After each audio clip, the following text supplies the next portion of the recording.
vejo que a temporada do Corinthians, se numa Libertadores já teria ali uma divergência, pô, foca no Brasileirão ou foca na Libertadores, não sei se tem muita chance de ganhar. Com a Sul-Americana, é evidente que o foco do Corinthians é nas competições nacionais. É Brasileirão, é Copa do Brasil e tem time pra isso. Eu não vou dizer que tem elenco pra brigar em todas as competições, mas tem um bom time. Então, cara, começar mal na Sul-Americana é ruim, corintiano, enfim, não fica feliz de ver de novo uma derrota para um time argentino, para um time equatoriano, sempre com dificuldades, mas também, pra mim, não é nenhum absurdo. E é uma competição que, facilmente, se o Corinthians jogar um pouquinho de bola, consegue se recuperar. Eu PDV, acho que... Desculpa, Gabi, só ia fazer um breve comentário. A gente tava fazendo esse comparativo de vencer na estreia da Sul-Americana com ser campeão paulista, que por si só já seria bizarro. Pra mim, na minha avaliação, no que eu entendo de futebol, o título paulista é mais relevante que o título da Sul-Americana. Eu também Vocês não acho. estão de acordo? Eu estou de acordo. Ganhar uma final contra o Palmeiras no seu estádio, na única decisão que os dois clubes fizeram em Itaquera, não é maior que ganhar do Lanús Eu no acho. campo neutro? Eu acho. Aí eu acho que é mais discussão do que essa que Aí a discussão Sim, ao menos existe, né? existe. Eu também acho. Aí você pode considerar. O que pesa Por a ser um favor da Palmeiras e Sul-Americana Corinthians. é a vaga na Libertadores. A vaga na né? Libertadores, Aí que- isso. Aí que entra a Defendendo discussão. que a Sul-Americana é maior que a Copa do Brasil, porque é continental. E eu acho, Não. eu acho isso um absurdo. Também Você acho que tava não. quase defendendo que outro dia que a Copa do Brasil é maior que a Eu defendo Libertadores. que a Copa do Brasil e o Brasileirão são mais importantes que a Libertadores. É uma competição com cada vez menos prestígio. É um ponto e uma discussão que eu sei que muita gente ainda romantiza a Libertadores, algo que eu não faço.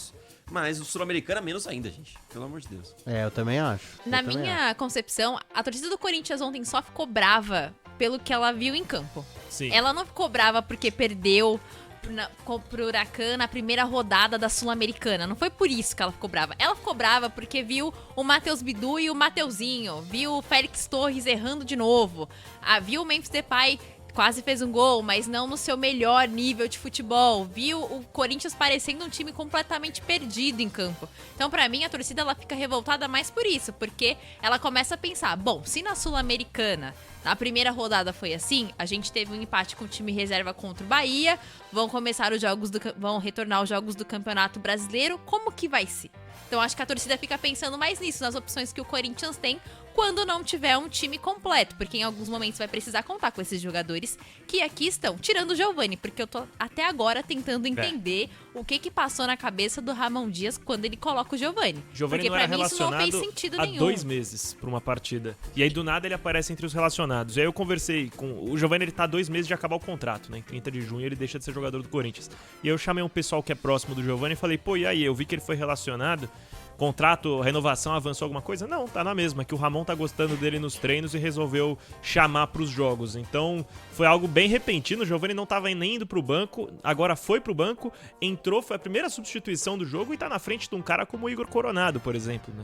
Mostra como tá sem moral o Coronado no Corinthians, porque entra o Giovani Sim. com 2 meses restantes de contrato e o Coronado foi entrar só com 10 minutos faltando, isso que o Galo já não estava disponível pro jogo, né? Foi mal mesmo o Giovani, mas assim, dado o contexto eu não consigo individualizar muito nele, porque o Corinthians foi uma bagunça completa. Primeiro tempo do Corinthians, apesar do resultado negativo, não era de uma atuação tão ruim. Porque o Corinthians ele toma 2 gols de falhas individuais e consegue criar a ponto do Yuri Alberto perder 2 chances claras ali.